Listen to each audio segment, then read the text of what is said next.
오늘 함께 읽으신 본문의 말씀을 가지고 기도가 즐거운 이유라는 제목으로 여러분과 함께 하나님의 말씀의 은혜를 나누기 원합니다. 기도가 즐거운 이유라는 그 주제가 어떻게 보면은 이 시대를 살고 있는 오늘날 그리스도인들에게는 반어법이 될 수도 있는 것 같아요.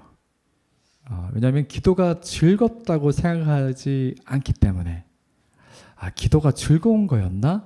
이런 생각을 들게 만들기 때문에 그럴 수 있을 것 같습니다. 여러분은 기도에 대한 정의를 가지고 있는지 모르겠어요. 기도는 예를 들어서 누가 여러분에게 기독교에서 말하는 기도가 뭡니까?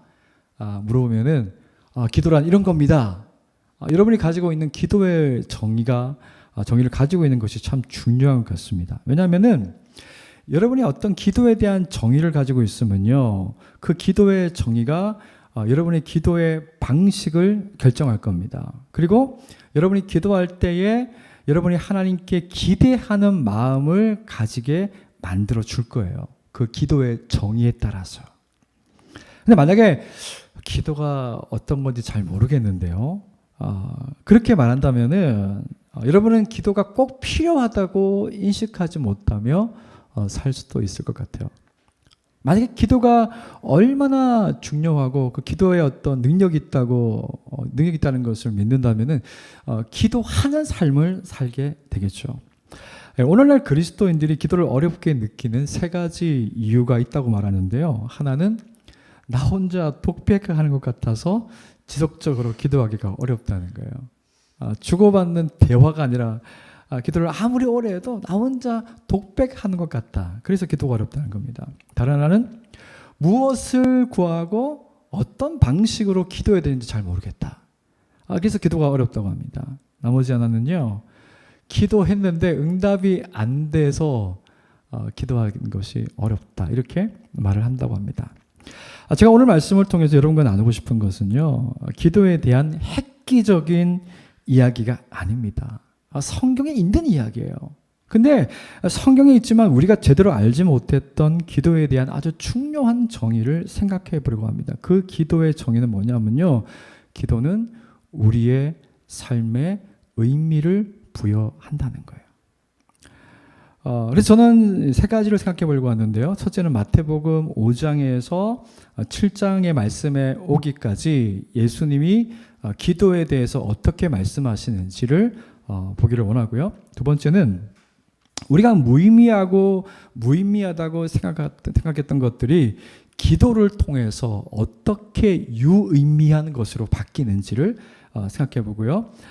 마지막으로는 기도가 우리의 정체성에 하나님이 주시는 의미를 담게 하는 것이라는 것. 그래서 우리가 어떤 이 세상의 사람들과는 다른 방식으로 살게 되는 그런 능력이 기도에 있다는 것을 함께 말씀을 나누고 정리하겠습니다. 첫 번째로 마태복음 5장에서 7장까지의 말씀 안에서 예수님이 기도에 대해서 어떻게 말씀하시는지 좀 보기를 원하는데요. 마태복음 5장은 예수님께서 산에서 모인 사람들에게, 예수님을 따라온 사람들에게 하나님 나라의 백성으로 사는 방식이 어떤 것인지, 하나님 나라가 어떤 것인지를 가르쳐 주셨다고 해서 마태복음 5장에 나오는 내용을 산상수훈이라고 합니다. 그리고 6장에 들어가면 하나님의 백성으로서 살아야 하는 삶의 방식을 조금 더 구체적으로 말씀하시는데요. 그 내용들이 어떤 거냐면은 어떻게 사람들을 도우며 살 것인가, 그리고 어떻게 기도할 것인가, 그리고 어떻게 금식해야 하는가, 어떻게 하나님을 섬겨야 하는가, 그리고 다시 어떻게 기도해야 하는가. 이렇게 이런 내용 가지고 6장이 끝납니다. 그리고 마태복음 7장에서는요, 기도가 마태복음 5장과 6장에서 말씀하신 모든 가르침을 알고 이해하고 그 모든 가르침을 누리는 방식이다. 기도가 그 예수님의 모든 가르침을 누리는 방식이라고 말씀하시죠.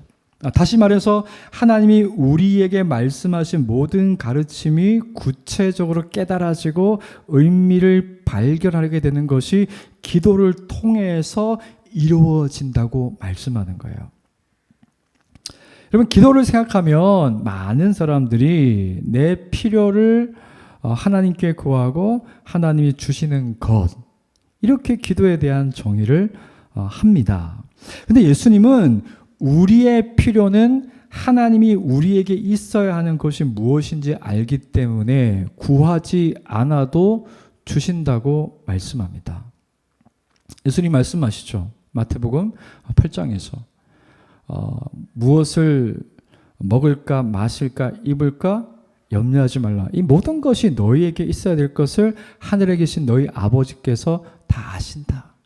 그래서 너희는 먼저 그분의 나라와 의를 구해라. 그리하면 이 모든 것을 너희에게 더해 주신다.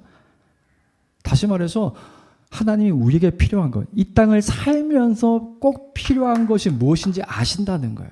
근데 하나님이 우리에게 필요한 것이 무엇인지 아시기 때문에 그거는 주신다는 거예요. 그렇게 이 본문을 보게 되면요, 기도의 더 큰 의미, 우리가 기도를 통해서 하나님께 무엇을 달라고 요청할 수 있죠. 예, 요청할 수 있습니다. 잘못된 게 아니에요. 왜? 모든 것이 하나님께로부터 하는 것을 믿고 신뢰하기 때문에. 또 어떤 때는 무엇인가가 정말 간절하게 필요할 때가 있어요. 그렇기 때문에 하나님께 그 간절함을 표현하기 위해서 주님 달라고 기도할 수 있어요.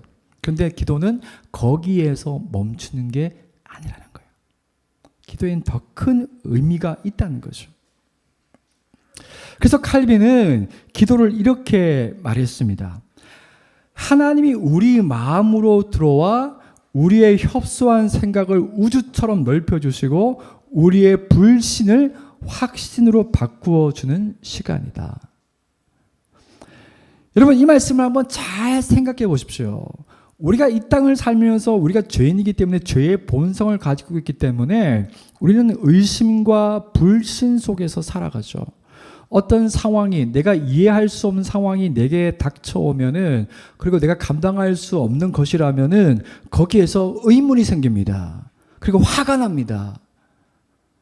굉장히 마음이 복잡해져요. 근데 그것을 다 그냥 억눌러 놓고 살 때가 많아요. 그런데 하나님은 그 모든 것을 가지고 하나님께 나와서 기도하라고 말씀하시는 거예요. 그러면 어떻게 된다는 겁니까?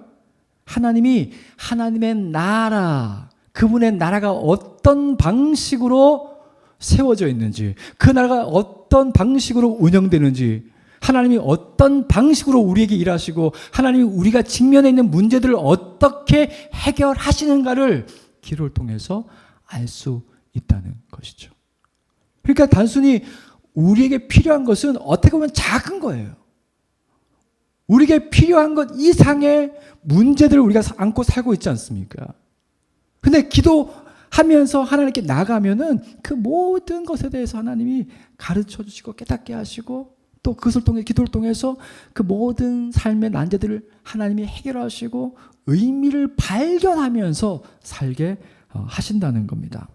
그래서 이 기도의 정의를 가지고요, 오늘 읽은 본문 1절에서 14절의 말씀을 보면요, 이렇게 기도하는 사람들은요, 시각이 달라집니다. 삶을 살아가는 방식이 달라진다는 거예요. 어떻게 달라집니까? 1절과 2절은 비판하지 말라. 비판하는 그 헤아림으로 네가 비판을 받을 것이라고 말씀하죠. 우리가 누군가를 비판하는 사람에서 다른 사람을 수용하고 옳은 방향으로 이끌어줄 수 있는 사람으로 변화시켜주는 것이 기도라는 거죠. 여러분, 이와 같은 삶을 살 수 있는 것은요, 다른 사람과 다르게 사고하고 생각하고 행동할 수 있는 것은요, 우리에게 빅 싱크가 있어야 돼요. 더 큰 생각이 있어야 돼요. 다른 사람과 똑같이 생각하고 똑같이 살면요, 똑같이 비판하는 삶을 살 수밖에 없어요. 그런데 하나님 기도할 때 하나님이 우리에게 빅싱크, 하나님의 큰 생각을 우리에게 넣어주신다는 거예요. 아니야, 비판할 필요 없어. 그럴 필요 없어. 끌어안아줘. 수용해줘. 괜찮아. 너를 해치지 않을 그 사람들이, 내가 그 사람들을 바꿀 수 있어. 이렇게 다른 생각을 할 수 있게 해주신다는 거죠. 그리고 3절과 5절에서 보면요, 우리는 원래 우리 안에 있는 연약함과 죄를 제대로 인식하지 못하는 사람들이에요. 그래서 세상은 자꾸만 우리가 괜찮은 사람인 것처럼 포장하라고 그래요. 멋지게 옷을 입고 멋지게 헤어스타일을 만들고 우리 마음에 두려움이 있어도 두려움이 없는 것처럼 생각하라고 말하고 괜찮다 말하라고 이야기하죠. 그래서 우리와 똑같은 사람들인데 당신 너무 생각이 약해요. 그렇게 살면 안 돼요. 뭔가 내가 대단한 사람인 것처럼 꿈이라고 말하는 게 이 세상이죠. 그런데 성경은 우리가 그런 존재가 아니라는 거예요.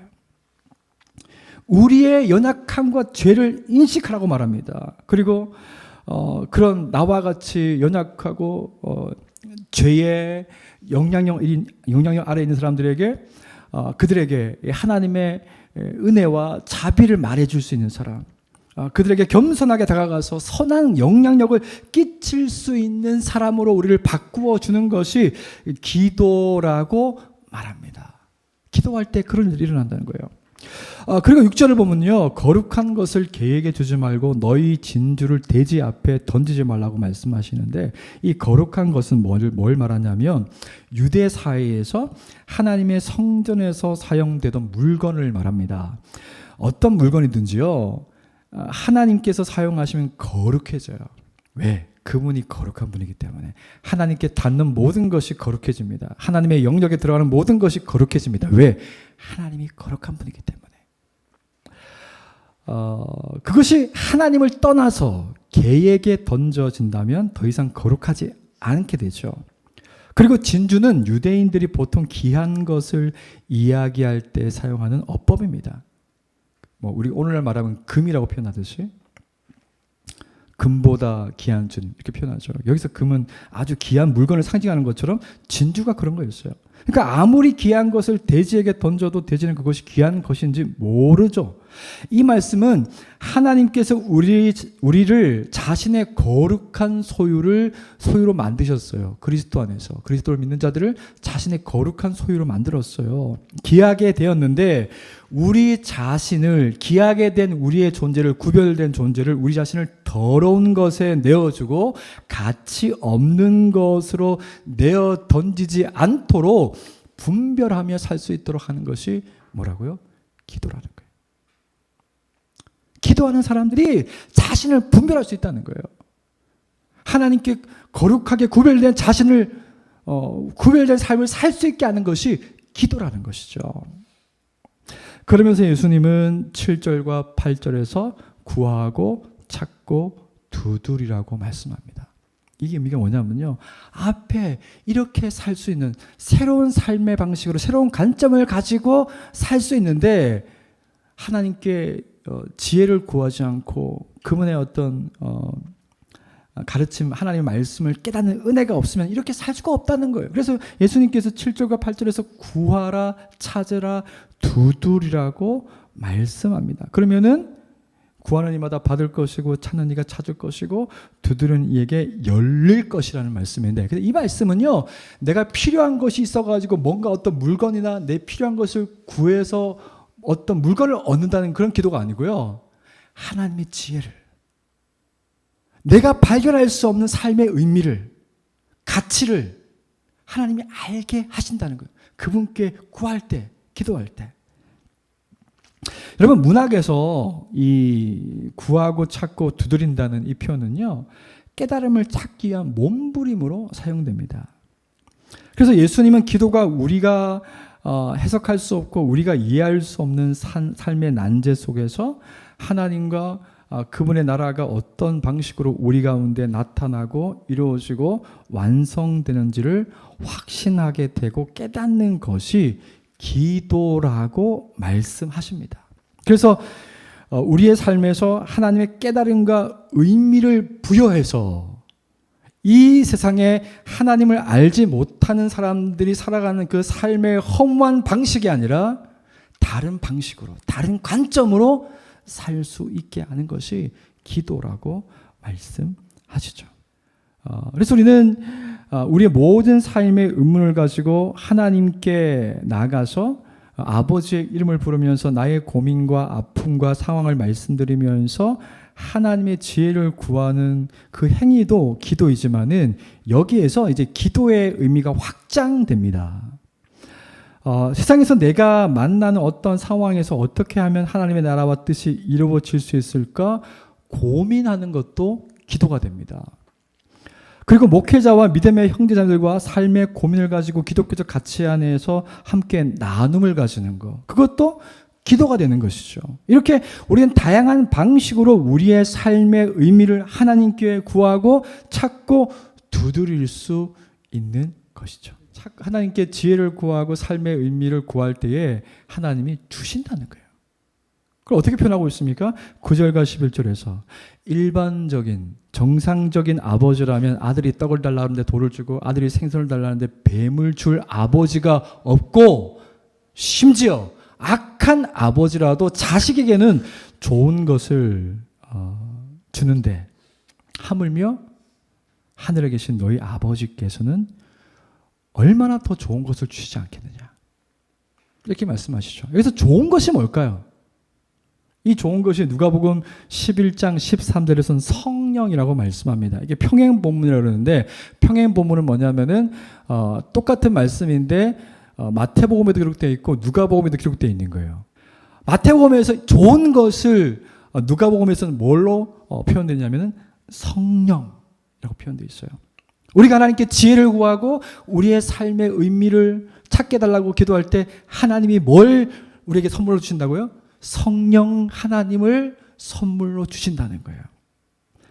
왜 성령 하나님을 선물로 주실까요? 예수님이 그러셨잖아요. 성령님은 나에 대해서 가르치고 생각나게 하고 나를 변호하시는 분이다. 성령님이 우리 안에 계시면은 우리가 말씀을 읽어도 그 말씀대로 살지 못할 때가 많죠. 그 말씀에 대한 확신이 없고 그 말씀에 대한 믿음이 없으면 그 말씀대로 살지 못해요. 그런데 성령님께서 그분이 우리 가운데 오셔서 우리의 생각과 마음을 지배하시고 확신을 주시고 그 말씀대로 살게 하시는 분이 성령님이라는 거죠. 그래서 지혜를 구하고 삶의 의미를 찾게 달라고 기도할 때 하나님은 우리에게 성령 하나님을 보내주신다는 거예요. 그래서 우리가 성령 하나님이 우리를 이끌어 가시는 거죠. 그 말씀의 의미를 깨달아서 이 말씀대로 사는 게 복이구나. 이 말씀대로 사는 것이 하나님 나라의 백성으로 자녀로 사는 거구나. 깨닫게 되고 하나님의 말씀에 순종하며 사는 삶을 살게 된다는 거예요. 그것을 12절에서 14절 말씀에 이렇게 표현합니다. 우리가 어떻게 바뀐다고요? 대접받는 것보다는 대접하는 사람이 된다는 거예요. 이것은 단순히 뭘 얻어먹는다, 뭘 사준다는 의미를 넘어서요, 이 세상이 아주 중요하게 생각하는 돈과 성공에 매이지 않고 조건 없이 사람들과 나눌 수 있는 사람이 된다는 거예요. 그리고 13절과 14절에서는요, 더 궁극적으로 세상이 말하는 넓고 큰 문과 길로 가는 것이 아니라 좁은 문이지만, 좁은 길이지만 여기에 생명이 있다는 것을 알고 좁은 문을 선택하고 좁은 길로 자발적으로 가기를 선택한다는 거예요. 이것이 얼마나 큰 차이인지 몰라요. 모든 사람이 넓은 문을 선택하고 넓은 길로 가는데 좁은 문으로 들어가고 좁은 길을 선택해서 갈 수 있는 삶으로 바뀐다는 겁니다. 이걸 성경은 구원의 길이라고 그러죠. 생명의 길이라고 그러죠. 그래서 마태복음 5장에서 오늘 읽은 7장까지에서 기도는요, 어떤 것입니까? 하나님의 나라와 그분의 뜻을 깨닫게 하는 것입니다. 우리의 삶에 하나님이 주시는 지혜와 의미를 장착하는 것이죠. 하나님의 자녀와 백성으로 살도록 우리를 이끌어 주시는 성령 하나님을 경험하는 것이 기도라는 것이죠. 그래서 두 번째로 우리가 무의미하다고 생각했던 것들이 의미 있는 것으로 바꾸어지는 것이 기도할 때 가능하다는 거예요. 사실 이 시대를 살고 있는 우리는요, 의미를 찾는데 약해졌습니다. 왜 그러냐면은 자본주의 사회 자체가 의미를 중요하게 생각하지 않습니다. 그럼 무엇이 중요한 것이 되었냐면 돈으로 치환될 수 있는 것들이 중요한 것이 되었어요. 그러니까 치환이라는 게 뭡니까? 1대1로 바꿀 수 있는 거. 예. 금은 돈으로 바꿀 수 있죠. 부동산 돈으로 바꿀 수 있죠. 주식 돈으로 바꿀 수 있죠. 이런 것들이 중요한 세상이 되었습니다.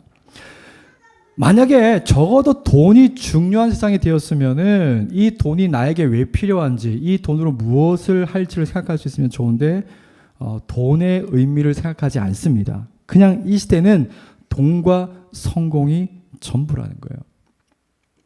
그래서 가난하면 왜 가난한지, 가난 때문에 얻을 수 있는 게 무엇인지, 가난의 의미와 교훈을 생각하지 않습니다. 그래서 가난은 불편하고 나쁜 것, 빨리 벗어나야 하는 것이라고 생각합니다. 심지어 가난은 저주라고 생각합니다. 그런데 예수님은 심령이 가난한 사람은 복이 있다고 말씀하셨죠. 우리는 결핍에 대한 극단적인 알러지 반응이 있는데 하나님은 우리가 가난하고 약할 때 복이 있다고 말씀합니다. 왜 그렇게 말씀하실까요? 여러분, 자본주의 세상에서 가난은 불편하고 불행한 것으로 인식되지만 하나님은 우리가 가난할 때 우리를 부요하게 하시는 하나님, 그 하나님의 능력을 경험하게 되는 것이라고 표현하죠. 그러니 가난이 주는 의미를 기도하면서 깨닫게 되면 가난이 싫은 것이 아니라 오히려 가난 속에서 하나님의 사랑과 자비와 능력을 기대할 수 있는 것이죠. 가난을 벗어나게 해주세요가 아니라 하나님 이 가난을 통해서 하나님의 부요함을 알게 해주세요. 그렇게 기도하게 되고 그것을 경험한다는 겁니다. 여러분, 질병도 마찬가지입니다. 이 본문을 가지고 기도한다면 질병을 낫게 해주세요가 아니라 하나님이 나로 하여금 왜 아프게 하셨는지, 내가 무엇을 깨닫기를 원하시는지, 나는 누구인지, 나는 무엇인지, 나는 왜 이러고 있는지 의미를 찾는 수고와 노력 끝에 하나님이 질병에 대한 의미를 알려주신다는 거죠. 내가 불편하게 생각하는 것들에 대한 의미를 하나님 부여하신다는 거예요. 태어나면서 앞을 못 보는 맹인이 있었습니다. 제자들이 예수님께 질문합니다. 이 사람이 앞을 못 보는 사람으로 태어난 것이 누구의 죄입니까? 당시 사람들은 질병이 있으면, 큰 질병이 있으면 그것이 누군가의 죄라고 생각했습니다. 이 사람의 죄입니까? 아니면 부모의 죄입니까? 우리는 그렇게 생각할 수 있죠. 혹여라도 부모가 병약한 자녀를 출산하면 죄책감을 갖습니다. 나 때문이라고. 그런데 예수님은 뭐라고 하시냐면은 이 사람이나 부모의 죄로 인함이 아니라 그에게서 하나님이 하신 일을 나타내고자 하십니다. 이 사람이나 부모의 죄가 아니라 그에게서 하나님이 하시는 일을 나타내고자 합니다. 우리가 육신의 약함을 가지고 하나님께 고쳐달라고 기도하는 것이 아니라 왜 이런 약함이 내게 있습니까? 라고 기도할 때 하나님은 내가 하는 일을 너에게 보여주기 위함이다. 이렇게 말씀하시는 거죠. 그러면은 질병에 대한, 내가 불편하게 생각하는 것에 대한 그 의미가 달라지는 거죠. 여러분, 기도가 하나님으로부터 무엇인가를 얻어내는 것이라고 생각하는 이유는요, 우리가 자본주의 세상에 살면서 자본주의가 주는 그 사고에 익숙해졌기 때문입니다. 직장과 사업체에서 열심히 일을 하면 돈을 받죠. 그 대가로. 그런데 신앙은 이렇게 생각합니다. 하나님은 나를 사랑하셨기 때문에, 나를 위해서 예수님도 주셨기 때문에 내게 필요한 모든 것을 주실 수 있는 분이야. 만약 하나님이 나의 필요를 채워주시는 분에서만 우리의 생각이 멈춰져 있다면요, 그것은 자본주의 관점에서 신앙생활을 하는 것이죠. 근데 하나님은요, 자본주의가 주는 관점에 우리가 저항하라고 하시는 거죠. 자본주의가 무의미하다고 정의한 것들을 가지고 하나님께 나가면 그분이 의미를 부여합니다. 우리의 모든 연약한 것과 부정적인 것과 의미 없어 보이는 것을 의미 있게 만들 수 있는 분이기 때문에 그렇습니다. 하나님 그런 분이시기 때문입니다. 세상은 계속 달라지죠? 그 계속 바뀌는 그 트렌드가 있는데요. 그 달라지는 관점의 세상에 휩쓸리지 않고 하나님이 주시는 의미를 부여받아서 하나님 중심으로 살 수 있게 하는 것이 기도라는 거예요. 그러니까 기도하게 되면요, 이 세상이 막 가는 대로 그 유행에 휩쓸리지 않고 중심을 잡고 살 수 있다는 겁니다. 그게 어떻게 보면 좁은 문이고 좁은 길이겠죠. 이제 마지막으로 하나님께 기도할 때 우리의 정체성의 의미가 보이는 것을 나누기를 원하는데요. 오늘날 사람들은 자기 정체성이 없는 것 같아요. 왜 사는지, 죽음 이후에 뭐가 있는지, 그런 의미를 생각하지 않고 살아가죠. 요즘 나오는 책들 중에 의미를 잃은 사람들에게 의미를 심어주는 책들이 많습니다. 인생의 마지막 순간에서, 인생 수업, 머리와 함께한 화요일, 마지막 강의 등. 우리는 우리 자신도 모르게 자본주의 관점에 익숙해져서 신앙도 성공을 얻고 자녀의 대학, 취업 등 내게 필요한 것을 하나님께 얻는 것으로 생각하면서 신앙생활이나 기도를 할 수 있다는 것이죠. 하지만 하나님은 기도를 통해서 우리가 누군지, 내가 누군지, 왜 한국 땅에서 그것도 100곳에서 만나서 함께 교회가 되었는지를 생각해 보라고 말합니다. 이유가 있다는 것이죠. 여러분 한번 기도로 그런 것들을 생각해 보신 적이 있습니까? 왜 우리가 한국 땅에서 그것도 100곳에서 만나서 교회를 하고 있는지 하나님께 묻고 하나님의 답을 얻지 않으면요, 이건 그냥 우연일 뿐이에요. 우연은 의미가 없어요. 의미를 하나님께 묻지 않으면은, 그 의미를 하나님부터 듣지 않으면은 우리는 중요한 것을 놓치고 살아가게 됩니다. 우리의 정체성도 놓치고 살아가게 되죠. 그래서 우리는 기도를 통해서 우리가 무의미하게 여겼던 것들이 의미를 가지고 우리에게 올바른 정체성이 만들어질 때 삶을 살아가는 방식이 달라집니다. 돈과 성공보다 삶을 나누면서 서로를 격려하고 돕는 일이 더 중요하다는 것을 깨닫게 됩니다. 그래서 돈을 벌면 그런 일에 사용하는 거예요. 하나님이 중요하게 여기시는 그런 일에 사용하는 거예요. 돈을 버는 목적이 달라지는 겁니다. 이 세상의 관점을 뒤집는 삶을 살게 되는 것이죠. 이 말씀을 정리하겠습니다. 저와 여러분은 사실 삶의 의미를 찾는 데 실패한 사람들입니다. 이런 삶의 진정한 의미는 우리가 만들지도 못하고 어디서 발견하는 것도 아닙니다. 그래서 우리는 의미를 부여받아야 됩니다. 하나님의 지혜의 말씀을 들어야 되죠. 그러면 우리에게 의미를 부여하는 분이 계셔야겠죠? 우리에게 삶의 진정한 의미를 부여하시는 분은 누구입니까? 바로 예수 그리스도이죠. 예수님이 우리에게 삶의 의미를 부여하는 방식은 우리를 대신해서 십자가에서 죽으시고 또한 죽음에서 부활하신 것입니다. 여기에서 우리의 정체성, 우리의 삶의 의미가 출발합니다. 죄인에서 하나님의 자녀가 되었고, 그것도 그냥 하나님의 자녀가 아니라 하나님의 사랑받는 자녀, 그것도 영원한 하나님의 계획 가운데 있는 하나님의 자녀. 이 불변의 정체성이 무엇을 통해서 만들어졌냐? 우리에게 부여진 이 불변의 의미가 무엇을 통해서 만들어졌냐? 예수 그리스도를 통해서 만들어졌다는 거예요. 그래서 우리의 삶의 시작점, 이것을 성경은 거듭남이라고 표현하죠. 우리의 삶의 시작점은 예수 그리스도 안에 있습니다. 그분이 나를 위해서 죽으시고 그분이 나를 위해서 부활하신 것을 믿을 때 나의 정체성이 바뀌는 거죠. 내 삶의 의미가 바뀌는 거죠. 거기서 다시 출발하는 거예요. 그래서 다시는 이 세상의 가치관에 휩쓸리지 않고 그 정체성 안에서 그 부여된 의미 안에서 살게 되는 것이죠. 여러분, 한라산을 등반하다 보면 정말 돌이 많습니다. 그런데 그 많은 돌들은 그냥 돌입니다. 그런데 누군가가 돌을 하나 집어들고 한라산 정상을 향해서 가는 그 표지석으로 만듭니다. 한라산 정상 300m. 그리고 돌의 뾰족한 방향을 한라산을 가리키게 하는 거죠. 여러분, 그 순간 그 돌은 의미 없던 돌덩이에서 의미가 있는 표지석으로 바뀌는 거예요. 저와 여러분이 의미 있는 존재가 되기 위해서는요, 우리를 의미 있게 만드시는 분이 계셔야 한다는 거예요. 그분이 예수 그리스도라는 거예요. 의미를 상실한 시대에서 개인주의는 다른 사람에게 어떤 일이 일어나든 상관하지 않습니다. 나만 행복하고 만족하면 그만입니다. 여러분, 그리스도인으로서 우리가 부자가 되고 성공하고 잘 되는 것은요, 산 중턱에 수없이 많은 돌들 중에 하나로 존재하는 것입니다. 하지만 가난하게 살아도 뭔가 부족한 것이 있어도 다른 사람들이 우리의 삶을 통해서 뭔가를 알 수 있고 깨달을 수 있고 질문할 수 있다면 의미 있는 삶을 사는 겁니다. 우리의 삶이 의미를 가지려면요, 우리를 의미 있는 존재로 부르시고 자녀 삼으신 하나님을 가리키는 삶이 되면은 됩니다. 여러분을 보고서 누군가가 당신 나랑 좀 사는 게 다른데 왜 그렇습니까?